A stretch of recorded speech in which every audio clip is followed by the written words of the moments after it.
जय हिंद। इस वीडियो में चलिए समझते हैं लोग बोर्ड एग्जाम में, 10th के एग्जाम में, 12th के एग्जाम में और ग्रेजुएशन एग्जाम में ये जो ऑब्जेक्टिव प्रश्न होता है, 1 नंबर वाले, ये सब ऑब्जेक्टिव प्रश्न होता है। इस प्रकार से कलर किया जाता है।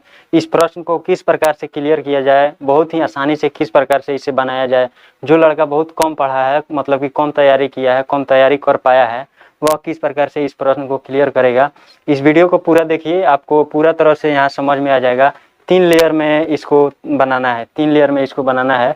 इसमें सबसे पहले देखिए, जैसे आप एग्जाम में जाते हैं, जाकर बैठते हैं, एग्जाम हॉल में जाकर बैठते हैं और क्वेश्चन पेपर ये जो मिलता है, क्वेश्चन पेपर खोलने के बाद इसमें जितना भी प्रश्न है उसको आपको देखना है, इधर उधर कहीं नहीं लगना है। शुरू में जैसे आप जाते हैं एग्जाम में और बैठते हैं और क्वेश्चन पेपर मिलता है, तो उस वक्त क्वेश्चन पेपर को खोलकर और इधर उधर अगल बगल नहीं लगना है, आपका टाइम बर्बाद हो जाएगा।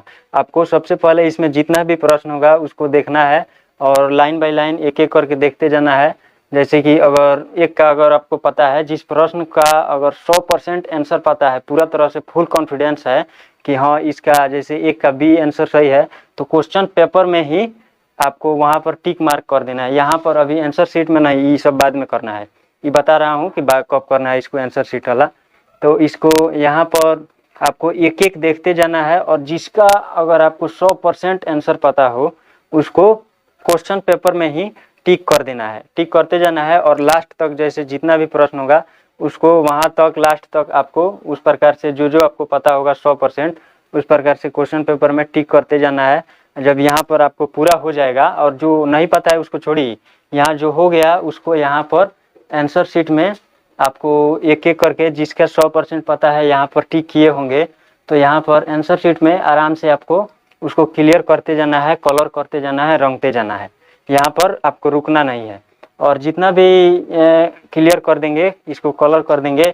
यहाँ अगर जैसे दिया होगा, अगर 100 प्रश्न दिया होगा और इसमें 50 ही बनाना हो तो इसमें कोई दिक्कत नहीं है, कोई बनाइए, 1 से लेकर 100 कोई बनाइए, 50 ही बनाना है। यहाँ ज़्यादा नहीं बनाना है, 50 ही बनाना है। अगर 50 बनाना है और 100 प्रश्न दिया है तो 50 ही बनाना है। इसमें कोई दिक्कत नहीं कि जैसे अगर 1 नंबर बना दिए, उसके बाद 80 नंबर बना दिए, उसके बाद 70 बना दिए या फिर उसके बाद 90 बना दिए, इससे कोई दिक्कत नहीं होता है। तो उस प्रकार से आपको यहाँ जो भी आपने 100% क्लियर किया है, 100% पता है, उसको यहाँ पर जो क्वेश्चन पेपर में टिक किए हैं उसको यहाँ पर आंसर शीट में कलर कर देना है, रंग देना है, भर देना है। इसमें तो जो आपको पता था, वो जो आपको पूरा तरह से पता था, 100% पूरा फुल कॉन्फिडेंस जिसका आंसर पता था, उसे तो आपने क्लियर कर दिया। अब दूसरे लेयर में देखिए क्या क्या करना है।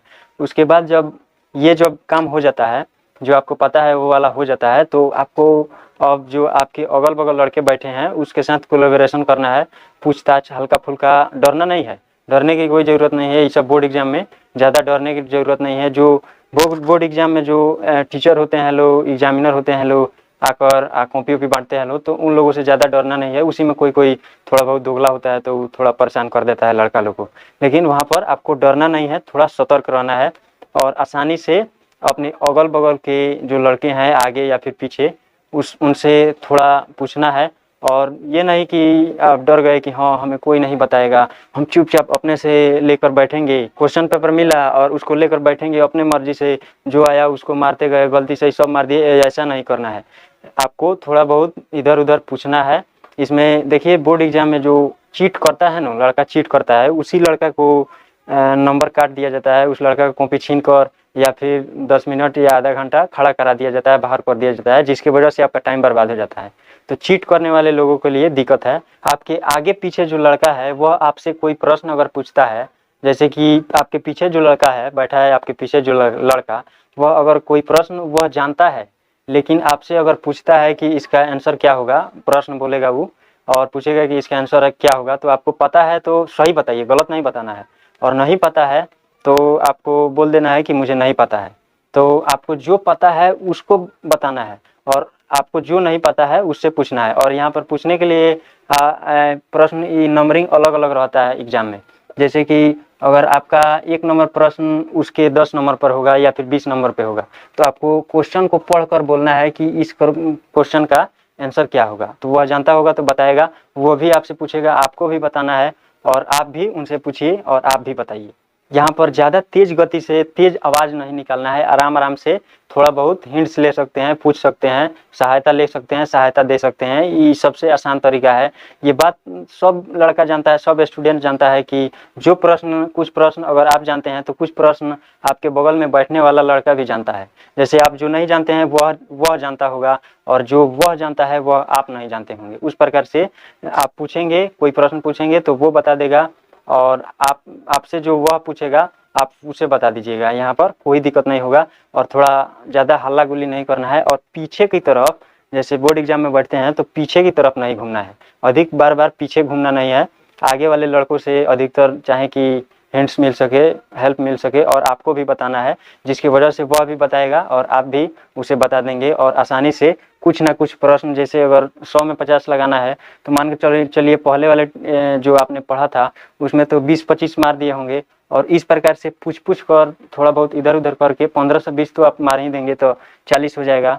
40 नंबर तो ऐसा ही हो गया। और उसके बाद जो लास्ट वाला लेयर है, लास्ट लेयर है, जब पूरा तरह से आपने सारे काम कर लिए और मानकर चलिए 10 प्रश्न आपका फंस गया या फिर 5 फंस गया, तो उसको आपको कुछ भी अगर नहीं पता है, जैसे अगर थोड़ा बहुत शक लग रहा हो, तो उसको शक है तो थोड़ा बहुत पूछ कर, या नहीं पूछने पर कोई नहीं बता रहा है, पता नहीं चल रहा है, तो उसको क्या करना है कि अपने हिसाब से जिस पर शक है उस पर लगा दीजिए।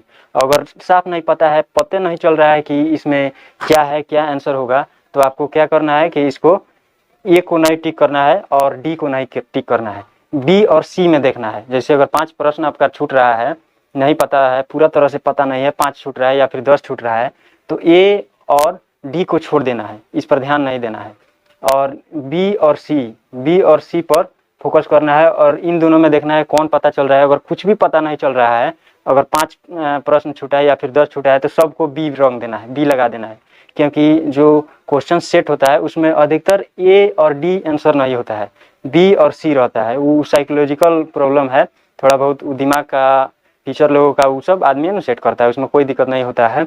वो ए और डी को अधिक आंसर वाले में, आंसर को ए और डी में नहीं रखते हैं, इसको बी और सी में ही रखते हैं। इसीलिए आपको अगर कुछ भी अगर नहीं पता चल रहा हो, 5 से 10 प्रश्न अगर छूट गया हो, तो उसको आराम से बी लगा दीजिए, सब में बी लगा दीजिए, जिसकी वजह से कम कुछ भी नहीं होगा। तब वही अगर 10 में लगाए होंगे तो 4 या फिर 5 सही हो जाएगा। अगर 5 में लगाए होंगे तो वहाँ पर 2 नंबर, 2 तो आराम से सही हो जाएगा। यही तरीका अपनाना है आपको एग्जाम में। आपको फ्रस्ट्रेट नहीं होना है, और थोड़ा सा बेचैनी नहीं होना है, या फिर ये नहीं सोचना है कि कोई मुझे नहीं बताएगा, कोई मुझे नहीं जानता है तो कैसे बताएगा, तो ये बात नहीं सोचना है। आपको आराम से पूछ सकते हैं, थोड़ा बहुत हिंट्स ले सकते हैं, और डरना नहीं है। बोर्ड एग्जाम में जो सब्जेक्टिव प्रश्न होता है, लिखने वाला प्रश्न होता है, उसको किस प्रकार से लिखना है और किस प्रकार से लिखा जाएगा कि अगर 5 नंबर का प्रश्न है तो 5 में 5 नंबर मिलेगा, मतलब कि किस प्रकार से लिखना है उसको मैं अगले वीडियो में बता दूंगा। तब तक के लिए जय हिंद।